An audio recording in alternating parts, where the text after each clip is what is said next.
Hai, Assalamualaikum. Anda sedang menonton Sekilas Fakta 29 September 2023 bersama saya, Pia Ernadia.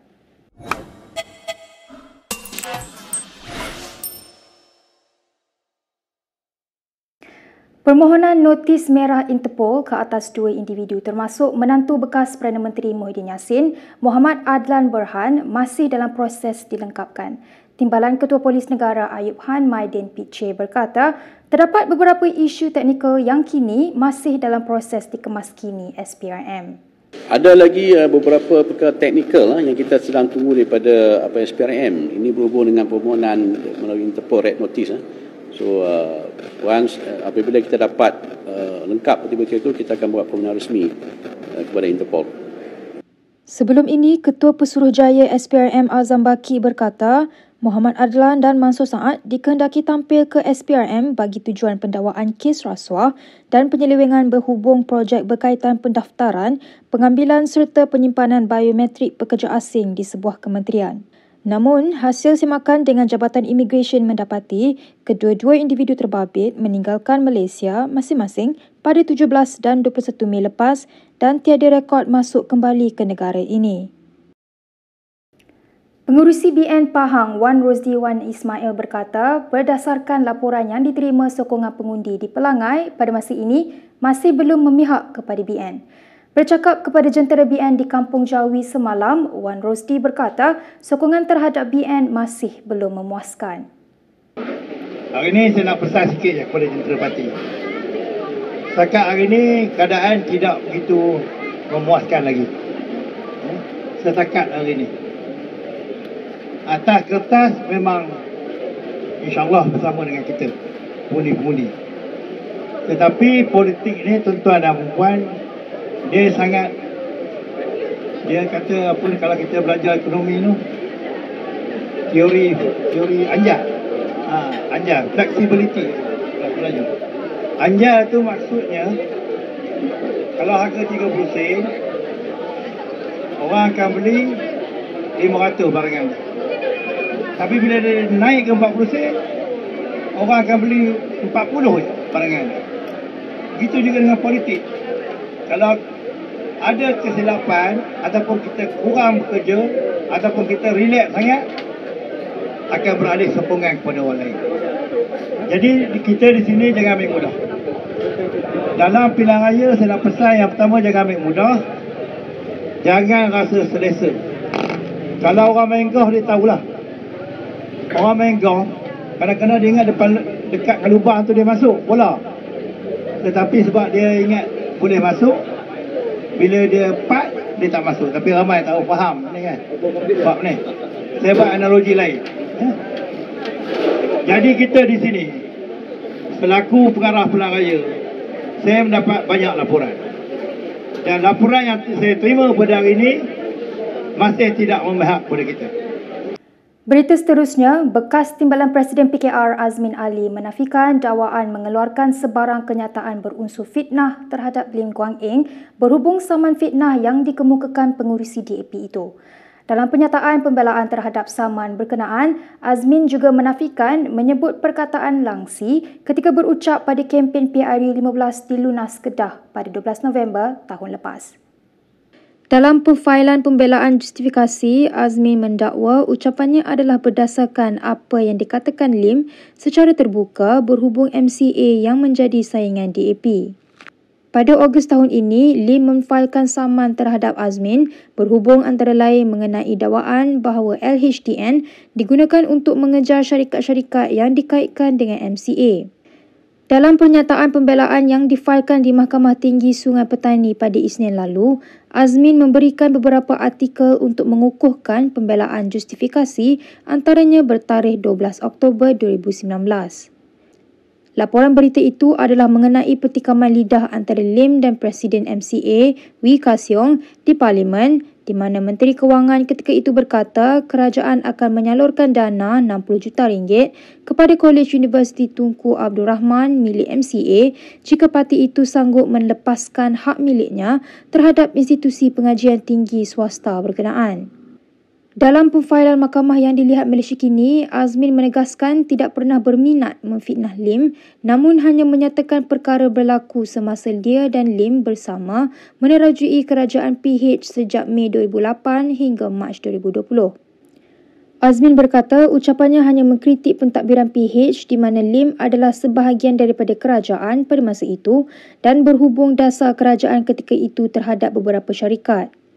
Ketika pentadbiran Dr. Mahathir Mohamad dari 2018 hingga 2020, Lim adalah Menteri Kewangan manakala Azmin merupakan Menteri Hal Ehwal Ekonomi. Azmin juga menegaskan Lim tidak mengalami apa-apa keaiban daripada pernyataan menyinggung tersebut memandangkan Lim masih memenangi kerusi Parlimen Bagan pada PRU 15.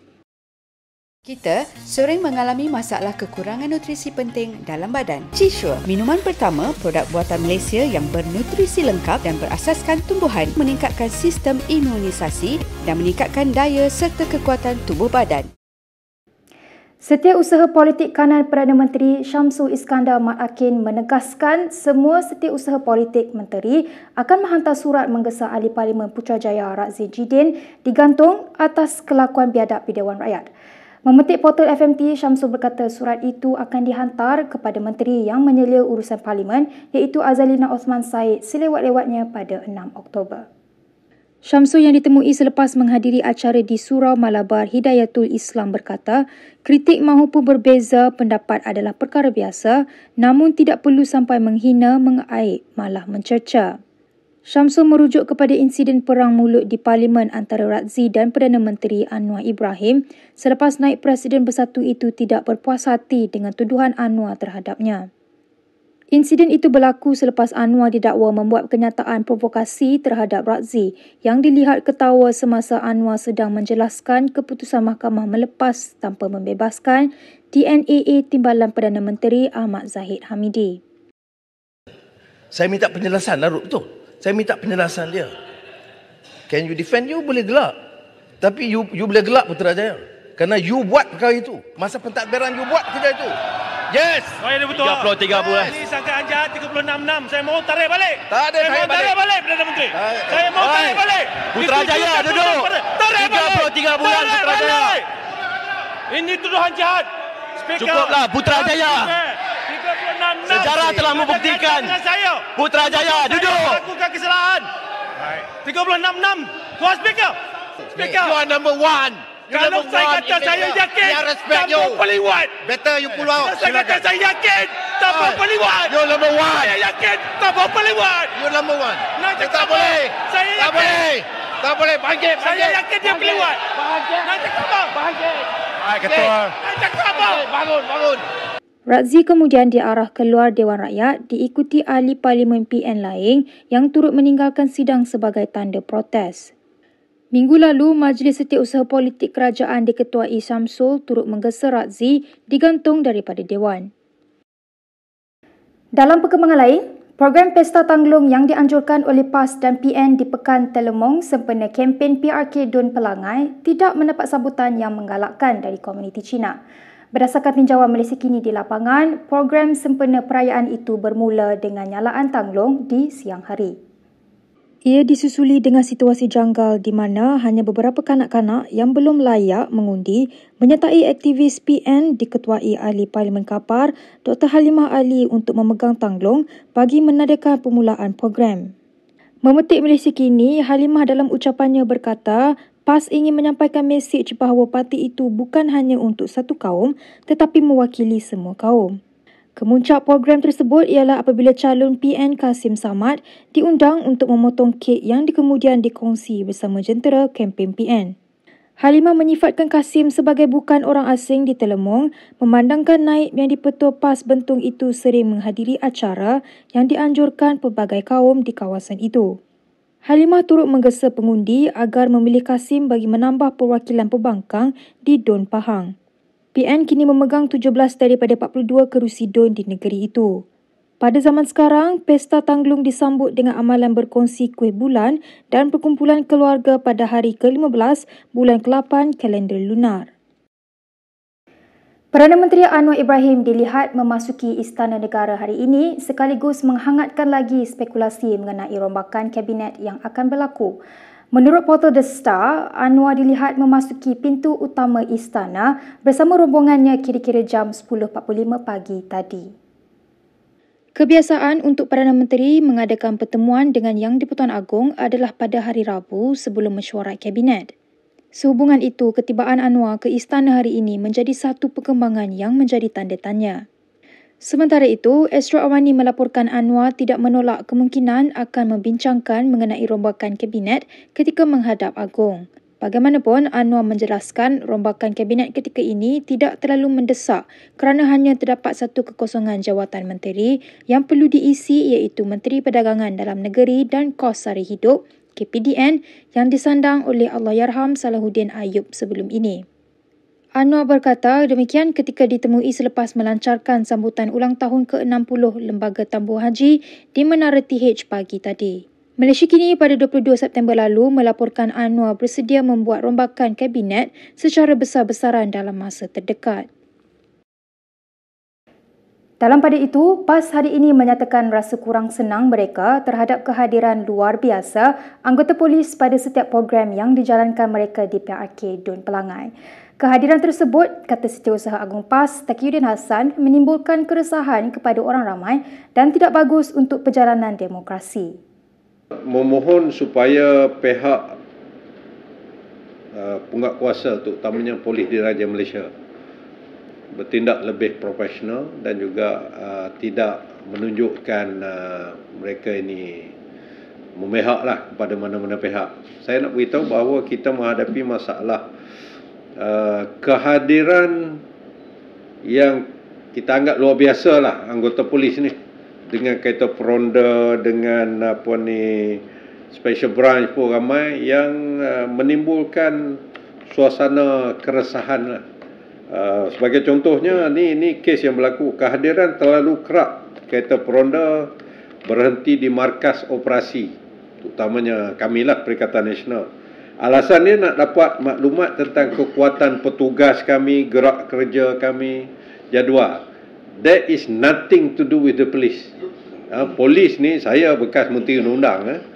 Kita tahu, kita pernah jadi kerajaan dulu, kita tak pernah meminta pihak polis buat tindakan-tindakan yang tidak perlu. Polis ni dia bertindak apabila ada aduan polis, ada aduan ataupun ada makluman kepada polis akan berlaku sesuatu yang menimbulkan menjejaskan ketenteraman awam. Ini parti politik. Kita ada pejabat yang berdaftar sebagai markas operasi kita.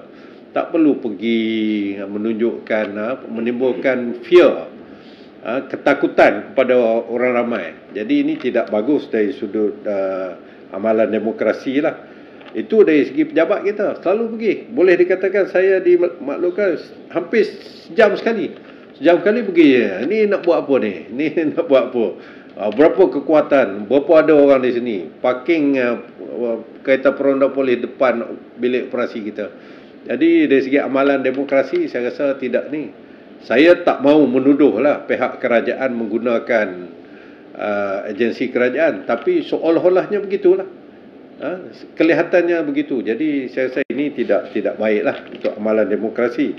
Yang keduanya, di program-program yang kami anjurkan, ceramah-ceramah, terlalu ramai pihak polis buat rakaman, buat penggambaran dan sebagainya, seolah-olah macam nak berlaku rusuhan, sedangkan tak ada apa pun.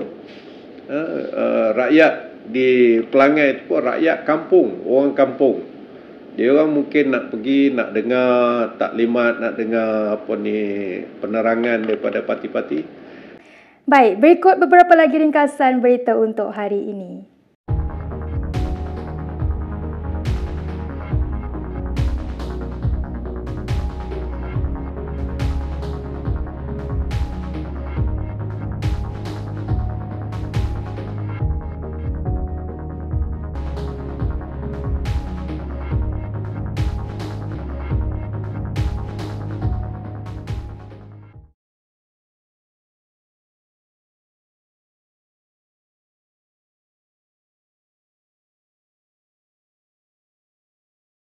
Sekian sahaja daripada saya, Pia Nadia, untuk Sekilas Fakta. Untuk lebih banyak berita, anda boleh melayari kinitv.com.